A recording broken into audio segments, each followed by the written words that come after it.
I don't know why I went to the Silver Bridge that night. I just knew I wasn't supposed to stay home. The fog was so thick, I couldn't see my hands in front of my face. The river roared somewhere below me, and the bridge creaked under my feet.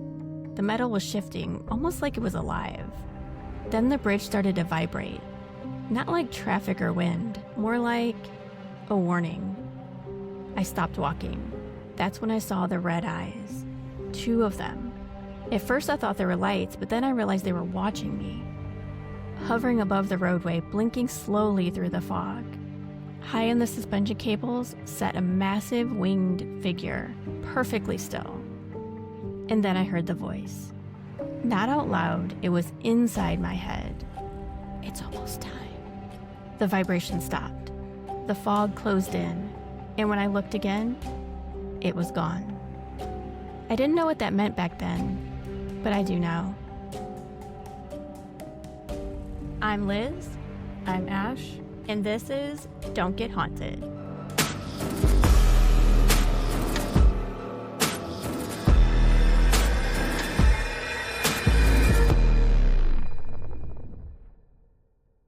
Welcome to the very first episode of Don't Get Haunted. And if you're here from the lesser known, hello, welcome back. And if you're not, welcome. So for this, since this is a new podcast, I just want to put a disclaimer out there. We're not historians. We're not paranormal investigators. We just love the spooky stories, and we had been doing all the spooky stories in the parks, and we want to go into more detail about the spooky stuff. So we made this new podcast for that reason. We're starting with one of the most unsettling stories of all time, and this is a true story. It's the Mothman Prophecies.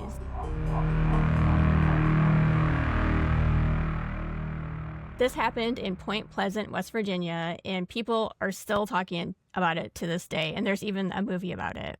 They also talk about the Mothman in Riverdale. If anyone has ever seen that, there's like a whole season about the Mothman. Oh, that's what you were talking about when you said this episode. Sounds like an episode of Riverdale. Yeah. That makes more sense.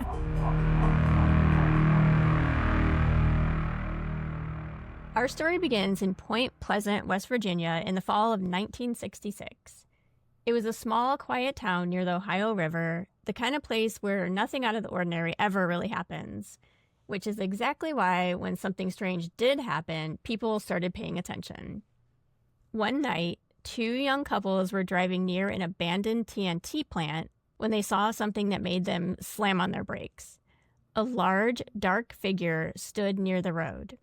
Upright, broad-shouldered, with massive wings folded tightly against its body. Then they saw the eyes. There were 2 glowing red circles, not reflecting the headlights but shining on their own. When the couple tried to drive away, the creature followed them, keeping pace as they sped down the road. They later told police it chased them at speeds close to 100 miles an hour. Once the story hit the local papers, the floodgates opened. Over the next year, more than 100 people would report seeing the same figure hovering just above the ground or standing slightly outside of bedroom windows. The descriptions were strikingly consistent. It was tall, broad wings, no visible head, just those red glowing eyes set deep in its chest. But the sightings weren't the only thing that happened. As reports of the creature spread, Point Pleasant began to experience a wave of strange activity. Phones malfunctions, TVs buzzed with strange patterns, people reported prophetic dreams, and many said they felt watched consistently. And that's when the journalist John Keel arrived. So that's pretty creepy, right? Especially the stuff about everyone seeing the same thing, and it was outside people's bedroom windows. That's freaking creepy. Yeah, it's really creepy. I really feel like you should watch that season of Riverdale, because it's like even the part about like TVs with strange patterns and like phones and stuff, they do that too. So I'm wondering, I bet they got it from this. Yeah, probably. That's what I'm thinking. Yeah. And the thing that got me is like the eyes were like in its chest. That's so gross. Yeah, it's weird. Creepy.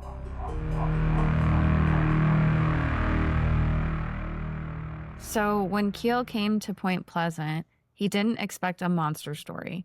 In his own writing, he later said he thought he'd be investigating a rural legend that had simply gotten out of hand.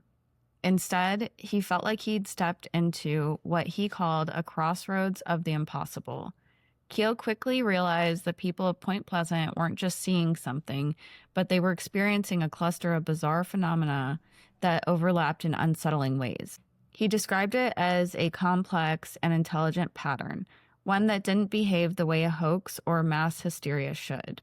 Local reporter Mary Heyer told Keel that dozens of townspeople were coming to her with eerily similar dreams. Dreams of water rising, cars sinking, wrapped Christmas presents floating downstream. At the time, none of it made sense. But Keel found it deeply unsettling that so many people were independently dreaming of the same symbolic imagery. Then things got personal.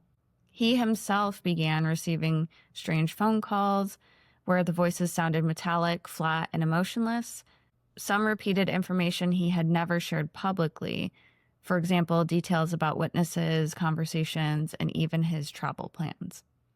He later wrote that it felt like something was monitoring his movements, though he couldn't tell whether the intelligence was human or something else. One witness, Connie Carpenter, told him she answered her phone one night and heard a voice say, "We have important information for you." That reminds me of like those phone calls like, "We've been trying to reach you about your Right. right. Exactly. Maybe that's what those are. Then the line went dead. He noted that these calls never seemed to deliver actual answers, but instead they left the recipient feeling disoriented and drained, as if the disruption itself was the point. As the months passed, he began receiving what felt like oddly specific warnings, but never clear enough to act on. One phrase that kept repeating itself was "stay away from the river." At the time, he didn't know what it meant. I just think it's weird, like, how the whole town, though, experienced, like, the same thing. Like, that's creepy. It wasn't just the guy. Like, I know he got a lot of those calls, but I think I would stay away from the river. Like, these people weren't, like, listening to all this stuff. Well, I guess I don't know if they weren't or not. But I feel like I would go to the river just to see. If you were getting this mysterious call saying don't go to the river, and yeah, it could just be a prank. I feel like you would do that. That's like how that's your personality when someone tells you not to do something.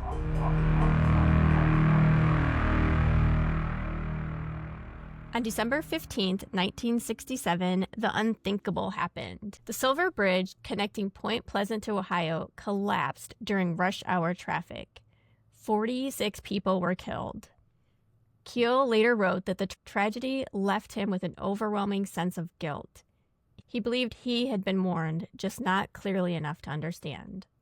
He described it as having hundreds of puzzle pieces, and only after the disaster did the picture finally come together. Many witnesses who had experienced prophetic dreams didn't understand them until they watched the news that night. Keel was careful not to claim the tragedy proved anything outright, but he couldn't ignore that it fit the same symbolic pattern that had been building for an entire year. After the collapse, the Mothman sightings stopped. No more red eyes, no more reports, as if whatever had been out there had finally left. That's weird. Yeah. I wonder why. That is, after all that time, can you imagine that night? Like, if you were one of those people who watched the news and you're like, had been warned to see that, how like freaky and creepy that would be. Yeah, that would be crazy.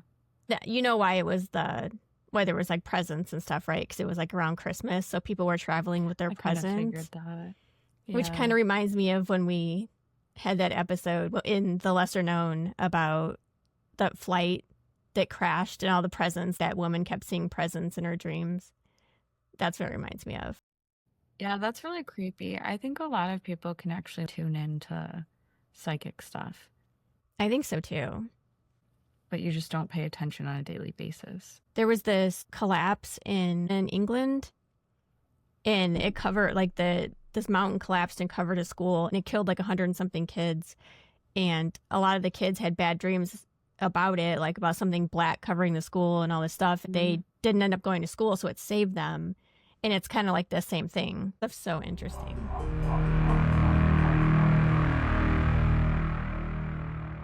He wrote that the Mothman seemed less like an animal and more like an omen, or a form of communication through symbols rather than words.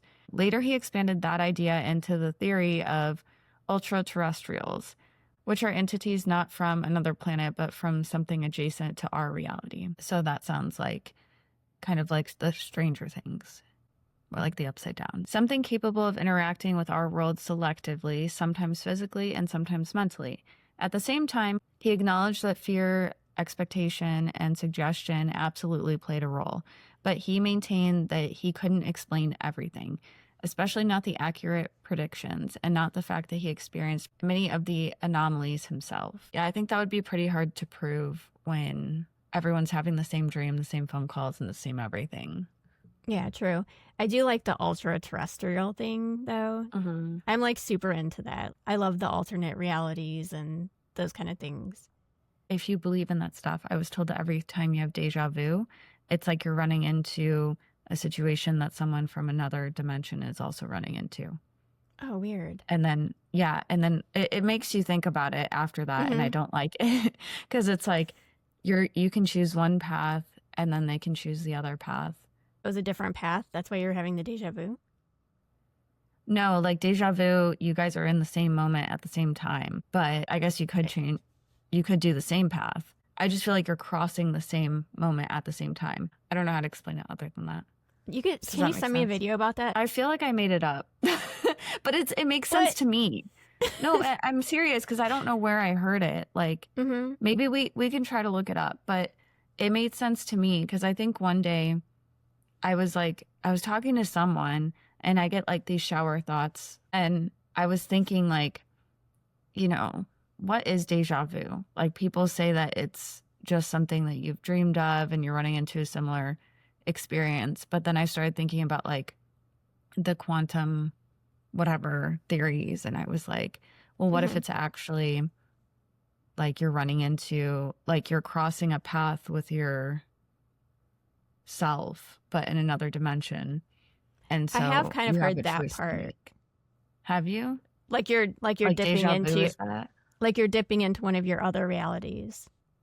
Yeah. I don't know where I heard it. Maybe I didn't make it up, but I feel like I did because I don't remember like watching a specific video on it or anything like that. But who knows? I mean, other people have probably had the same thoughts. I'm not the only one with that thought. So I think it's either it's that, and then like at that point, each reality chose a different path, or at that point, in one of the realities, you die. I don't know. When you have deja vu? Yeah. I've died a bunch of times then. So today, Point Pleasant has a Mothman museum, a statue, and an annual festival, which that'd be kind of fun. Reports of similar sightings have happened elsewhere, often before other tragedies. So like different places, different times, but the same red eyes. So I'd be interested in looking into that too. Keel once wrote that he should stop asking, is the Mothman real? And instead ask, why does it keep appearing? That's really the unsettling part. So whether you believe in an omen, an entity, misunderstood communication, or coincidence, the Mothman Prophecies remind us that something in the universe whispers, and sometimes it screams. This is Don't Get Haunted. But if you do, that's kind of on you. See you next time. See you next time. Bye. Bye.